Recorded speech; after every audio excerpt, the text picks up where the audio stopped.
Hello, welcome to Have Your Say. I'm Ann Minicozzi, founder of the Community Breakfast of the Main Line Undoing Racism Day, here with our co-host Diana Robertson, president of the NAACP Mainline branch. And today our guest is Pastor James Pollard, who is pastor of Zion Baptist Church in Ardmore. So welcome. I'm so glad that you're able to be here today. It's good to be here with you. Thank you. Thank you. And to start off, can you tell us the history of Zion Baptist Church and then also your involvement being pastor there? Okay. In the 1890s, the Baptist work in Ardmore was interracial. People worked together, pooled their money together, and eventually they were able to build a facility, an edifice, to worship in. Now, after the edifice had been built, it was decided that they wouldn't worship in the same space. In other words, the blacks had to worship one place, the whites would worship another place. And rather than to suffer that indignity, the black people left and built their own congregation. This was around 1894, 1895. And the church has worked through, as I said, we have touched 3 centuries, the 19th, the 20th, and the 21st. And the 21st. And that's significant. I was blessed to come to Zion in the year 1970. I was a young seminarian, and I came to Zion as the assistant pastor under Reverend Leonard M. Jones Sr. and also the youth pastor at Zion. That was 1970. Thanksgiving night of 1970, Reverend Jones passed away. He was 43 years old. And his deathbed request was to let me be the pastor during the period of, better said, the interim pastor during the period of mourning that the church had established for 6 months, after which the church voted me in as pastor May the 25th, 1971. I became the senior pastor, and I'm, as of today, still the senior pastor of the Zion Baptist Church of Ardmore. It's been a generational ministry, and it's been good. It's been good. It's been good. So, after almost 50 years of being pastor, and you talk about the beginning, the beginning that had the racial connotations of how it began. So, at what point did you establish the relationship with the Mainline Reformed Temple and dealing with Martin Luther King observance, being able to come together with the synagogue to have an interfaith service? It so happened that during the 1980s, Rabbi Max Housen, who was the head rabbi at Mainline Reformed Temple, and we served on the community directory board together, directors board, and we found out that we had many of the same interests. Max had a passion for justice, equity, and for fair play for our community. He had been a civil rights activist in New York. He had marched with Dr. Martin Luther King. And he felt that it was important to bring the spirit of Dr. King's work to where we were on the main line. And so he was the force that caused us to come together way back in the 1980s. Way back. Now, during the 1990s, under the leadership of Rabbi Mark Margolis, the Beth Am Israel congregation came into the fellowship with us. But it's been going on since then, and it's been a good experience. Max Housen is now Rabbi Emeritus of Mainline Reform. David Strauss is the rabbi at Mainline Reform, chief rabbi. And David Ackerman, I did say David Strauss, right? Yes. David Strauss is at Mainline Reform, and David Ackerman is at Beth Am Israel. So specifically, as part of that fellowship, Hmm. what does Zion and the synagogues do? Oh, well, we fellowship, we worship together. We worship together, and we allow each other to be who we are.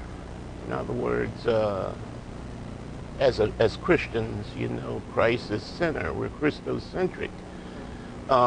Whereas the Jews are not, but still, we find the points that we can agree on, that we do agree on, because much of what the Christians believe came out of the Jewish religion. You can learn very much about Christianity by knowing a lot about Judaism. So we fellowship, we address community needs together, and we have enhanced each other. We have enhanced each other. Just through this fellowship, just through being together, we are enriched greatly, one congregation to the other. There's a book that I read recently, The Joy of Religious Pluralism by Peter Phan at Georgetown University. And he talks about how one person's faith tradition is enriched when you learn about another person's faith tradition. Oh, yes. So, oh, yes. Oh, yes. That's the position of Houston Smith as well, who wrote the book. His was first published as The Religions of Man. Have you ever read that? It's excellent. It's now the World's Religions by Houston Smith. And he talks about the fact that knowing another religion helps to enrich you in your own. That's a fact. There are many things about, Buddhism. Now, I'm a Baptist, make no mistake, I'm a Christian. A Baptist Christian, minister for 52 years. I'm that, but there's some things that you can learn out of the Buddhist religion that is beautiful. And really, if we would take into account what I think would make a better society, Islam, Judaism, Taoism,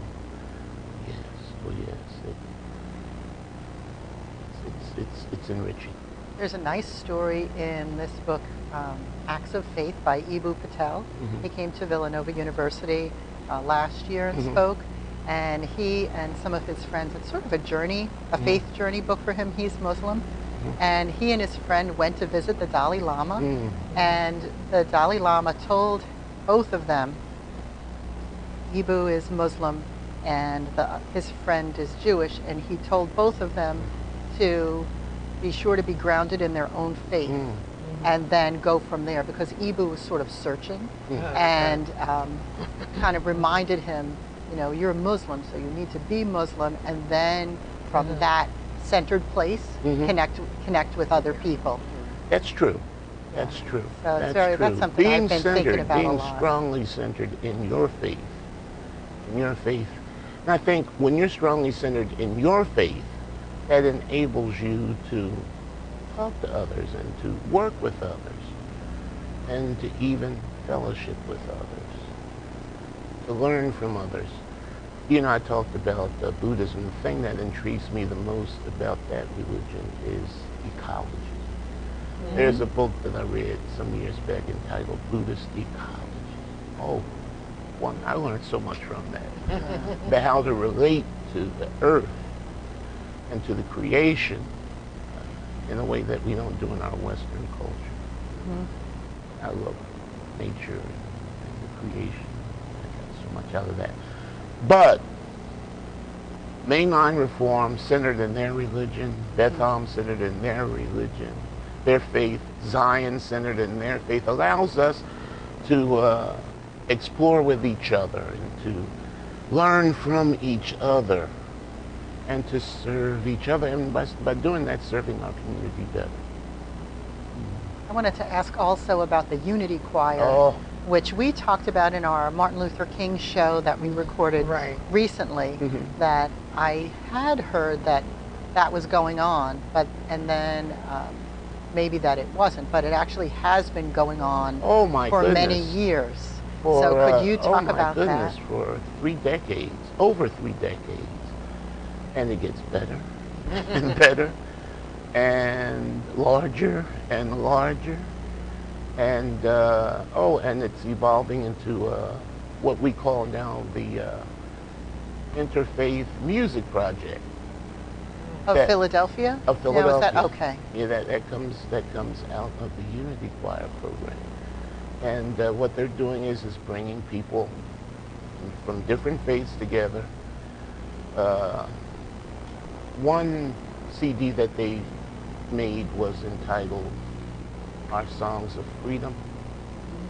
And this past year they released one, in 2018, they released one entitled Songs of Protest and Praise.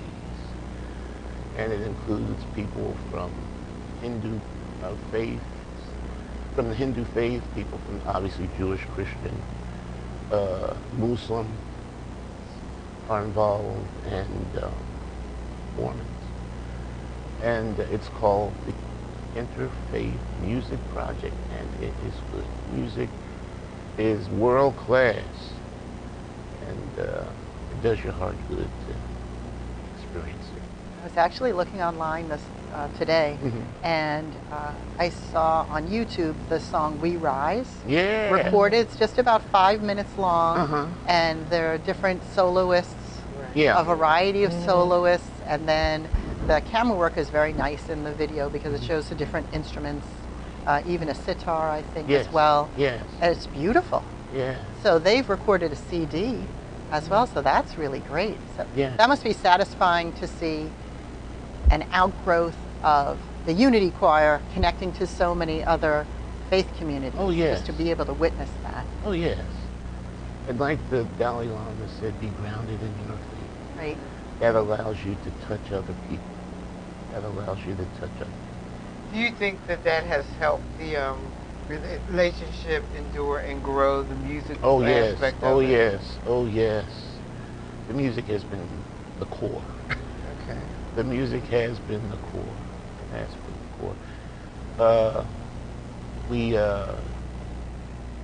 expose people to our gospel tradition. They expose us to our Jewish tradition. The Interfaith Music Project is, reaching out even to more faiths to bring exposure to the glory of God. So how do you think has the relationship changed from the very beginning of bringing the two congregations together? The three now. Congregations together, and to now what has grown out of it. How do you believe it was received in the beginning versus now? Well, when it first began, people were very timid and wary of, are they going to come here and blow us out the water with, you must be born again? And how are the Jews going to relate to us as, Black Baptist people? And so you had that period where, what do they really want from us? And right. Why? But no, I think we're somewhat beyond that. Okay. Yeah, and we just trust each other, and we love each other. We accept each other for who we are. Who we are. And I think that's one of the things when we're having conversations and we're talking about the beloved community, right. what Dr. King really wanted is that acceptance of one another, who we are, being able to learn about who people are and then accept it. And so that relationship has helped to foster, I think, that aspect of the relationship. Oh yes. I have to say, Max Housen was very brave to initiate, to initiate this, because people would think, what relationship can there be between Christians and Jews, especially white Jews and black Christians, But then again, you talk about Dr. Martin Luther King. he was very, very close to Rabbi Eshel. Matter of fact, I come to realize that he had been invited to the rabbi's home for Passover, but he was assassinated before Passover came to be that year, 1968. So, Dr. King, it was an interfaith coalition that marched Right. for justice, for freedom, for liberty. And Max, who was a civil rights activist, felt that, that same spirit needed to be brought to our field. We have, because there have been issues that have been social and political, that we've stood together. Right. We've stood together. And I think even, you talked about him being brave. Yeah. Right? But even for Zion, You think in the so? beginning, yeah, because I think in the beginning, You were there. We felt the same way. It's kind of like, really? Okay. But I think because of who you are and being able to teach, being able to teach how this was going to be a good thing, that folks have, are definitely much more, expecting of it, expecting this to happen, and that the other activities that have developed outside of that one day, I think has been important. Like the Interfaith Music Project, and also we have been working together to deal with the food insecurity matter on the main line, in Ardmore, on the main line, beyond Ardmore, Haverford, Bryn Mawr, other places. You've heard of box lunch in the book. Right. Well, it's you can say that has been established out of the relationship we fostered. Yeah. So do you see this, it's clearly you see this as something continuing, and that other programs and other types of interaction, engagement will continue to rise out of this and grow out of I this? do pray so. I do pray so. I wish I could sit here and say we've only just begun, but the truth of the matter is, as pastors come and pastors go, as rabbis come and rabbis go, as leaders come and go, no telling what do you look at this as feelings something as might part be. of your legacy for the Zion in the mainline area? I think so. I really do. I really do. What would you like to see in the future? Is there anything in particular that you would like to see as this development of the relationships grow? What other aspect would you personally like to see if it could happen? Well, indeed, I'd love to see it grow. I just want it to continue. And there's always going to be an issue to address. Always. What the issue is going to be in particular, I can't say, but I know that an issue is going to be there to address, and I hope that we can maintain the relationship and the fellowship so that we can address the issues together. In a previous show, we were talking about you had worked on affordable housing in the past, and that's certainly I'm glad you brought that a up. need that I would like people to connect and have I'm a so conversation. glad you brought that up because Max Housen was very instrumental with that as well. And that program that we had was with a interfaith ecumenical group called Ardmore Affordable Housing, and we were able, with Bryn Mawr Trust, and at the time there was a bank around called Founders Bank. Yes, we were able to help at least 75 families Wow, that's be great. able to find mortgages, to get mortgages for affordable houses. Now, that was back in the 90s. Right. was back in the 90s. I remember when we had Founders Bank in Bryn Mawr. Yes. And it closed some years later, but it's definitely open in the 90s. Yes, it Yeah. was. It was. That was Bob Whalen. That's right. Yeah. And Bryn Mawr Trust was so instrumental. And Ardmore Affordable Housing grew out of Ardmore Churches Cooperating, and also the fellowship we had with Mainline Reform. Was there any kind of effort to help people stay in their homes as they aged?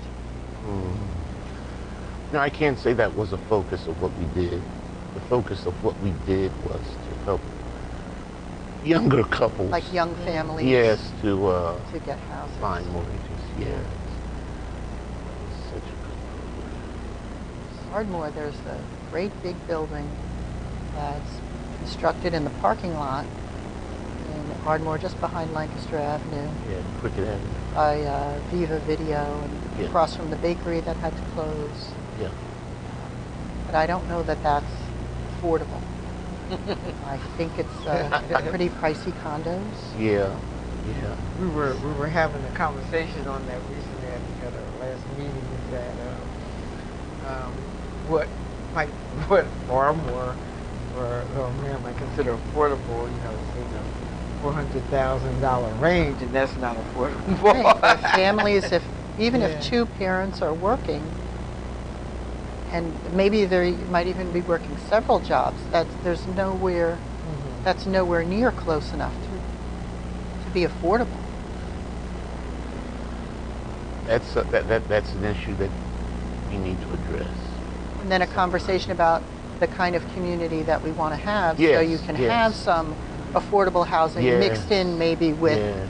these $400,000 condos. So, if you're going to have that in the mix and it's already there, how do we do that? What do we value as a community to have that kind of mix of housing?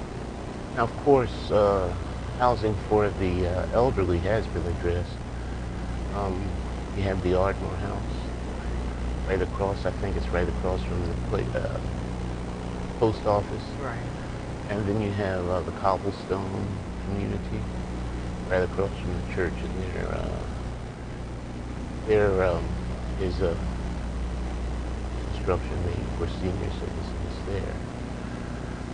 But there's still much to be done in that regard. And I know my parents, this is in New York, there was some kind of tax abatements so that they were able to afford to stay in their house when they retired. And I don't know if we have anything like that, or if that's something that we can look at, or then that's getting really technical into Well, yeah. tax That's true. policy and things like that.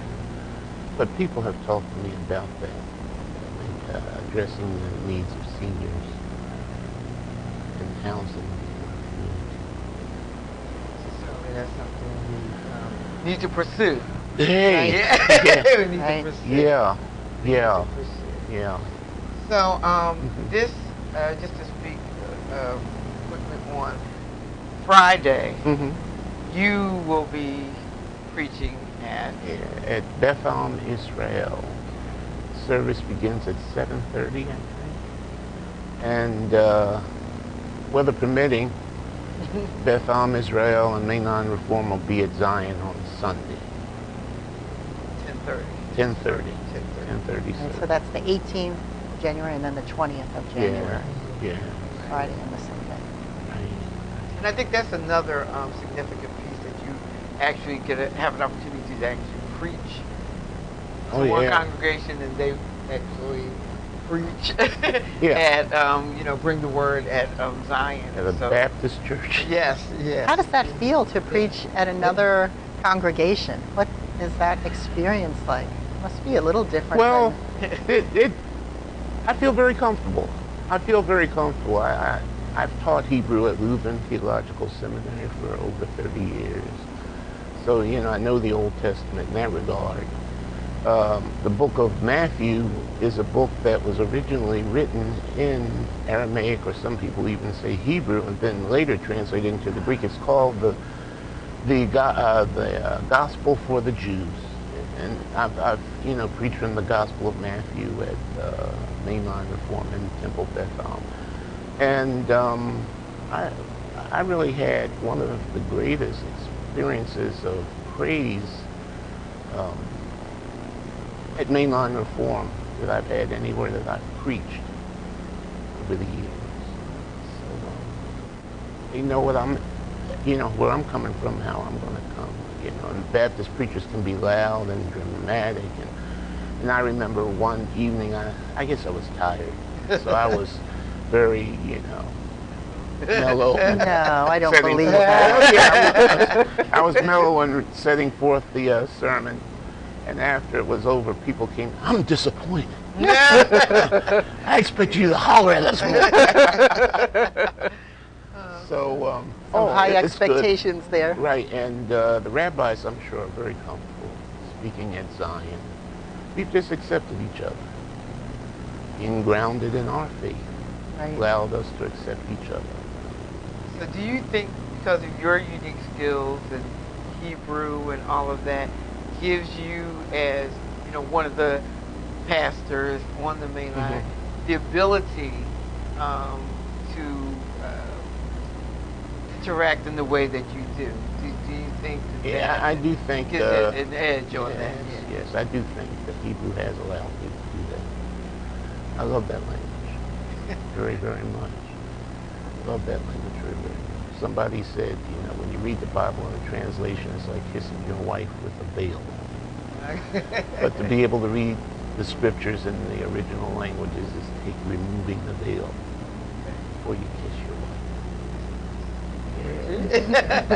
Dr. Solomon Zeitlin Oh, okay. years ago. As we're coming to a close, and for the program today, it was great having you here and your insight on the relationship that Zion has established with the synagogue through the years, and that as everyone is looking to observe the Dr. Martin Luther King holiday this weekend, we will ask that you consider his philosophy of the beloved community and look out at how you can have your say. Thank you.